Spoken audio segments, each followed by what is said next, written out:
Hey y'all, good morning. This weekend, today, we are doing our February TBR. This is, in all honesty, my third try to get this filmed because, yeah, issues. But, third time's the charm, right? We're gonna do this. I found, oh my god, where'd it go? I found my 12-sided panda die. So we finally get to do that again. I should be putting my thing right here that says the 12 books. As I did last month, number 1 is still gonna be our continuing series green bowl. Number 6 is our start a new series blue bowl with purple paper. This got more added to it than the other one this month. It did. 12 is going to be a nonfiction this month because my goal, you know, is to read one nonfiction a quarter, and everything else is standalones. So, being Valentine's February, I decided to make some of them romancy standalone. They're more like the fluffy kind of romance though, so we'll see how that goes, and fingers crossed we get this video done.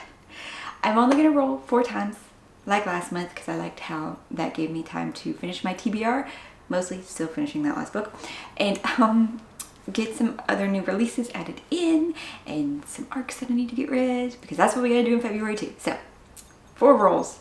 Let's see what the panda has in store for me. Where's your face? Alright, before we get started with our 4 rolls, I know one of the books that I'm for sure going to read on top of the 4 rolls. That's why it's good to only limit myself to 4, so that way I will get these other things read before they come out, or is this book's case, when it's coming out in February. And that is Vivian's Song by Jonathan Mayers. There is an S, okay. And in this one, his debut novel, it is kind of, I think it's Earth. It definitely deals with humanity, but winged creatures came from the sky, and now all of humanity is forced to live in other underwater bubble cocoon things. And our main character has just started a job she doesn't really like, but she's all of a sudden developing these abilities like these winged terrors that are plaguing humanity. So she's gonna go figure out what's going on before she gets experimented on. And it does sound intriguing. And thank you so much to the author for sending me this so that I can get it read and reviewed for you guys. Don't drop the dice. It's available February 7th. So yes, I need to get this one read very soon. First roll though. First roll. And it stayed on the table. It's one I wanted to read already. Okay. First roll is The Keeper 6. Yes, I'm gonna mark it on my paper so don't forget. The Keeper 6 is a fantasy book that came out in January. I talked about it the week it came out. I talked about it in my anticipated releases. This one is a mother's story of trying to find her son. Her son was taken, adult son now, not like a little kid. Her adult son was taken, but she's not gonna let that stop her from finding him and saving him. She goes to her hex, which is kind of like her band, not a band, but like traveling fighting band like that, and they're gonna have to go through a place that they were banned from going to after incidents, and it's been like a year since she talked to her hex, but of course they are with her. They're going to help her find her son, and they have to battle dragon lords and all sorts of things to get to him. It sounds so cool, even if I did not do it as good a describer here as I have done previously, so go check out the other video for like the full description and good describer. It just sounds really cool, and it's an older character, so, and a mom character, and we don't get that as often, so really, really makes me want to pick it up. Alright, roll number 2, we got a 5. Okay, I should hold it up to the camera, right? Yes, okay. And this one is the one I believe is our February Fairy Loot book box, and that is City of Nightmares. In this one, our main character lives in a city where if you sleep, your worst nightmares, you will turn into your worst nightmare. She has already watched her sister turn into a horrible monster.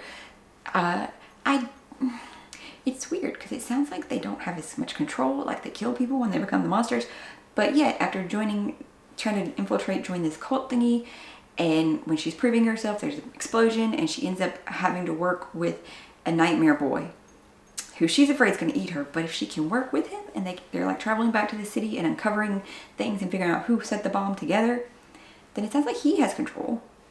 I don't know. Something to discover in the book. Something to discover in the book. Alright, halfway through. so good so far. Another new release that I want to get to in the middle of here now is going to be Cradle of Ice by James Rollins. This is the sequel to The Starless Crown that I read last year. That I was... I loved the premise. I loved what he was setting up. Some of the execution I did not like as much, but I'm really hoping that we go into the second one and we get a lot of that fixed. Because he's a good author. Like, lots of people love him, best-selling author, but the way things were done was not fantasy to... yeah, it's kind of a sci fantasy too. It's because it's futures and... Okay. I did a review for that. Like, one of my very first reviews, so, you know, quality and my talking skills, I hope, have improved. Roll 3 though. Let's go with roll 3. It's just, yeah. 2. Okay. A 2 is The Secret Garden of Yankee Inn.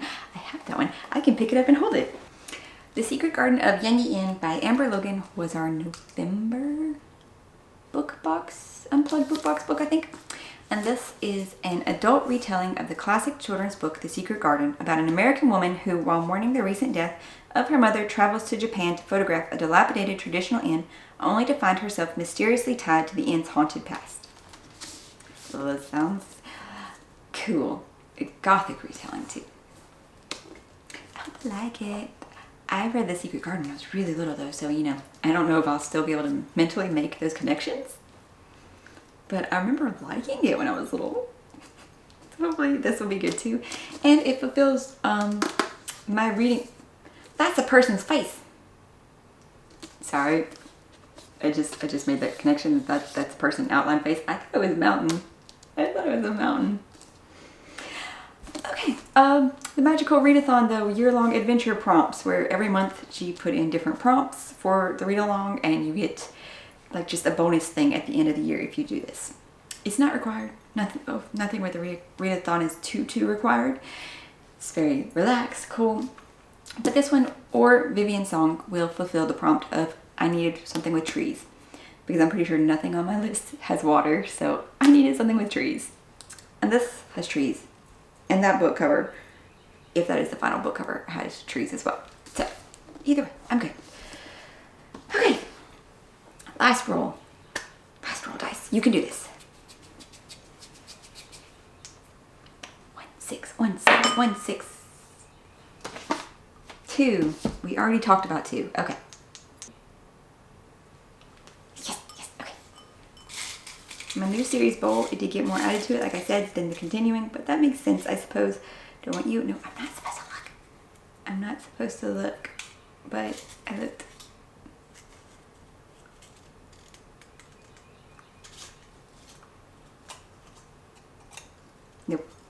Nope.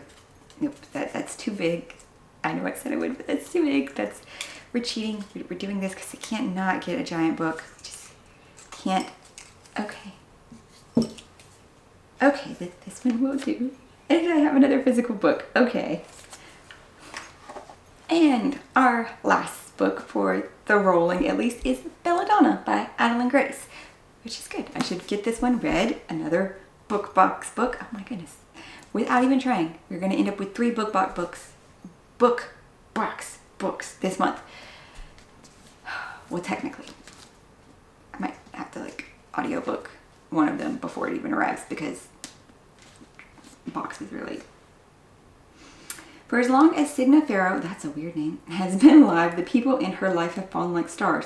Orphaned as a baby, 19-year-old Signa has been raised by a string of guardians, each more interested in her wealth than her well-being, and each has met an untimely end. Her remaining relatives are the elusive Hawthorns, an eccentric family living at Thorngrove, an estate both glittering and gloomy. But when their mother's restless spirit appears claiming she was poisoned, Signa realizes that the family she depends on could be in grave danger and enlists the help of a surly stable boy to help hunt down the killer. Goodness gracious. Signa's best chance of uncovering the murderer, though, is an alliance with Death himself, a fascinating, dangerous shadow who has never been far from her side. I skipped around some in the details there, but that makes it more intriguing. Okay. So, let's see. Besides these two and the Vivian song I told you about, and how I want to do, I want to try to get to A Cradle of Ice. I would like to maybe do Not Your Ex's Hexes, because it is releasing, it's the sequel to Not the Witch You Wed, and it's February, so the cutesy romance works. And then I have 2 more books that I have to get read in February, for sure, because, yeah, for sure I have to get read. But that should be all of it. Yes. That's not too big a list, right? We could do that. Maybe. I don't know. I don't know, guys. I would love to know, though, how your January TBRs went. Did we complete them? Did you like everything? Also, how is your February TBR? What's it look like? Are we reading any of the same books? Or have you read some of these before that you can let me know how they turned out? If you liked them, didn't like them, that would be great. If you're new here, hi, I'm Morgan. I have unboxing videos, hopefully you can see, reviews, and general bookish videos like a new releases series of books coming out every week. My latest review is The Villa, though, if you would like to go check that one out, and subscribe if you're liking my content and have not already. Thank you guys all so much for being here. I hope you're finding something awesome to read this weekend, and I'll see you next time. Bye, guys.